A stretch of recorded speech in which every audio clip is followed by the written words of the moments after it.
নমস্কার, নির্ভীক সংবাদ চ্যানেলে আপনাদের স্বাগত জানাই। প্রতিবেশী রাষ্ট্রে উদ্বেগজনক কোনো ঘটনা ঘটলে অনেক সময় পাশের রাষ্ট্রে তার প্রভাব পড়ে থাকে। বর্তমানে বাংলাদেশের হিংসাত্মক পরিস্থিতিতে সেখানকার সংখ্যালঘু হিন্দুরা অত্যাচারিত হলে এ রাজ্যে তার প্রতিক্রিয়া হওয়ার সম্ভাবনা থাকতে পারে বলে অভিমত প্রকাশ করেছেন বিজেপি নেতা দিলীপ ঘোষ। বাংলাদেশের পরিস্থিতি প্রসঙ্গে দিলীপ ঘোষ বলেন, গত 60 বছর ধরে বাংলাদেশের প্রতিটি আন্দোলনেই হিন্দুরা আক্রান্ত হয়েছেন। এবারও রেহাই পাননি সেখানকার হিন্দুরা। বাংলাদেশের বর্তমান রাজনৈতিক অস্থির পরিস্থিতিতে সেখানকার বিভিন্ন জায়গায় হিন্দুদের নিধন করা হচ্ছে। এই অভিযোগ তুলে সুর চড়িয়েছে বিজেপি, আরএসএস সহ অন্যান্য হিন্দুবাদী সংগঠনগুলি। এই পরিস্থিতিতে বেশি কিছু বলতে না চাইলেও রাজ্যবাসীকে সংযত ও শান্ত থাকার অনুরোধ করেছেন দিলীপ ঘোষ। সোমবার মুখ্যমন্ত্রী মমতা বন্দ্যোপাধ্যায়ও কোনো প্ররোচনায় পা না দেওয়ার এবং সংযত থাকার অনুরোধ জানিয়েছেন। মুখ্যমন্ত্রীর এই পরামর্শকেই কটাক্ষ করে দিলীপ ঘোষ বলেছেন, মুখ্যমন্ত্রী আগে বলেছিলেন সেরকম কিছু ঘটলে আমরা এ রাজ্যে আশ্রয় দেব, কিন্তু এখন তিনি চুপ করে গেলেন কেন? দিলীপ ঘোষ বাম, কংগ্রেস ও তৃণমূলকে একসঙ্গে নিশানা করে বলেন, মুখ্যমন্ত্রীর পাশাপাশি বামেরাও বলছে চুপ থাকতে। অথচ এই বামেরাই বাংলাদেশের ছাত্র আন্দোলন নিয়ে সরব হয়েছিলেন। আসলে এই সব দলগুলি বাংলাদেশের রাজনৈতিক উত্তাপে রুটি সেঁকতে বসে পড়েছে। এরকম উত্তাল পরিস্থিতিতে মুখ বন্ধ রাখা যায় না। মুখ্যমন্ত্রী একাই কথা বলতে পারেন না। হিন্দুরা অত্যাচারিত হলে বিজেপি তাদের পাশে অবশ্যই দাঁড়াবে। প্রজাতন্ত্রী বাংলাদেশ গণতান্ত্রিক দেশ, সেখানকার মানুষ ভোট দিয়ে সরকার ঠিক করেন। পছন্দ না হলে তারা আন্দোলন করেন, আমরাও করি। তা সরকার বদল করার অধিকার, দায়িত্ব তাদের আছে, সেটা চলছে তাদের আন্তরিক ব্যাপার। কিন্তু যেহেতু আমাদের পড়শি দেশ, ওখানে রাজনীতিক যদি অস্থিরতা হয় আমাদের উপর তার ছাপ পড়ে। বিশেষ করে গত 50-60 বছরের বা স্বাধীনতার পর থেকে 75 বছর দেখি আমরা, ইতিহাস বলছে বাংলাদেশে যে কোনো বিষয় নিয়ে আন্দোলন হোক, অশান্তি হোক, প্রথম ওখানকার সংখ্যালঘু হিন্দুদের উপরে আঘাত আসে। তাদের জমি, বাড়ি, সম্পত্তি, তাদের মা বোনের সম্মান নিয়ে টানাটানি হয়। এবারেও শুরু হয়ে গেছে, এবারে ব্যতিক্রম হয়নি।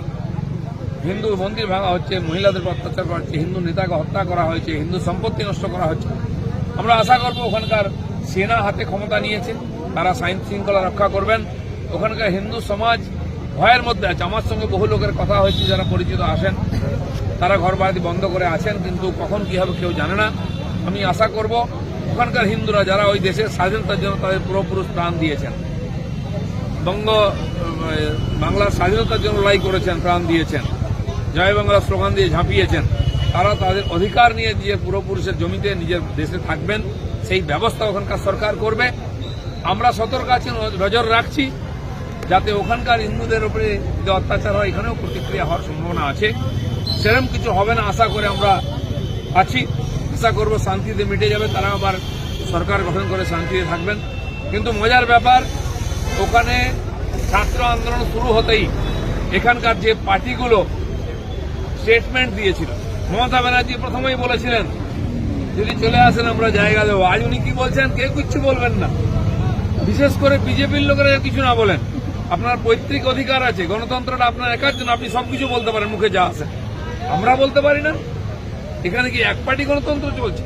যে কমিউনিস্ট পার্টি, সিপিএম এর লোকেরা ছাত্র আন্দোলনকে সাপোর্ট করে কথা বলছিল, তারাও বলছে ওই ব্যাপারে কিছু বলা চলবে না। কারণ আপনার রাজনীতির রুটি সেঁকে নেবে, আর হিন্দু সমাজ যখন মার খাবে তখন মুখ বন্ধ। আমরা দেখেছি যখন সিএ পারিত হয়েছে, নাগরিকত্ব সংশোধনী বিল, তখন পশ্চিমবাংলার গ্রামে গঞ্জে, রাস্তাঘাটে, হাইওয়ে, রেল লাইনে আগুন জ্বলেছে, ট্রেন বাস পোড়ানো হয়েছে, রেল স্টেশন পুড়িয়ে দেওয়া হয়েছে, রেল লাইন উপড়ে ফেলা হয়েছে। মমতা ব্যানার্জি চুপ ছিলেন, কারণ তার ভোটাররা, তার নেতারা, সেই রোহিঙ্গারা, অনুপ্রবেশকারীরা এখানে লুঙ্গি পরে দাপিয়ে বেরিয়েছে, খুন খারাপি করেছে, আগুন জ্বালিয়েছে। তখন তিনি চুপ ছিলেন। 3 দিন আগুন জ্বলেছে, তখন মন্দির পোড়ানো হয়েছে, বিজেপির অফিস পোড়ানো হয়েছে, আর রাস্তাঘাটে লোককে মারপিট ও সম্পত্তি নষ্ট করা হয়েছে 600 কোটি টাকা। কিছু বলেননি। আমরা চাইব তিনি তার এই রাজ্যের সীমাকে সুরক্ষিত করুন পুলিশকে দিয়ে, কেবল বিএসএফ এর উপর ছেড়ে দিয়ে কাটমানি নিয়ে অনুপ্রবেশকারী ঢোকাবেন, গরু পাচার করবেন, সোনা পাচার করবেন, সেগুলো বন্ধ হওয়ার দরকার আছে। তাহলে এখানকার হিন্দু সমাজও তার রিয়েকশন দেবে। ঘরপোড়া গরু সিঁদুরে মেঘ দেখলে ভয় পায়। কারণ কি আমরা 75 বছর ধরে দেখছি ওখানকার হিন্দু সমাজ কিরকম মার খেয়ে আছে, আর যখন উপায় থাকে না তার ভিটে মাটি ছেড়ে পালিয়ে আসেন এখানে সর্বস্ব হারিয়ে। সেই ভয় থেকে সবাই বলতে আরম্ভ করেছেন আবার সেই পরিস্থিতি হবে কিনা, আবার উদ্বাস্তুর ঢল আসবে কিনা। কিন্তু আমরাও সতর্ক আছি, ভারতবর্ষ সরকার পাল্টেছে, আমাদের সরকারও যথেষ্ট শক্তিশালী, আজকে সারা দুনিয়াতে আমাদের কথা শোনে লোকেরা। যদি বাংলাদেশে অত্যাচার অনিবার হয়, আমি একসময় কলকাতাতে মিছিল বার করেছিলাম ওখানে হিন্দু সমাজের রক্ষার জন্য, বলেছিলাম আমরা সমঝোতা এক্সপ্রেস বন্ধ করে দেবো আর মৈত্রী এক্সপ্রেস বন্ধ করে দেবো, কারণ এখান থেকে চাল ডাল তেল নুন কাপড় সার গয়না গরু না গেলে ওখানকার জীবন চলে না। সব নেওয়ার পরে ওখানকার হিন্দু সমাজ যারা পূর্বপুরুষ থেকে ওই দেশের স্বাধীনতার জন্য লড়াই করেছেন তাদের উপর অত্যাচার করা নিরীহ হিন্দুদের উপরে এই ফ্যাশনটা বন্ধ হওয়ার দরকার আছে, আমরা নজর রেখে।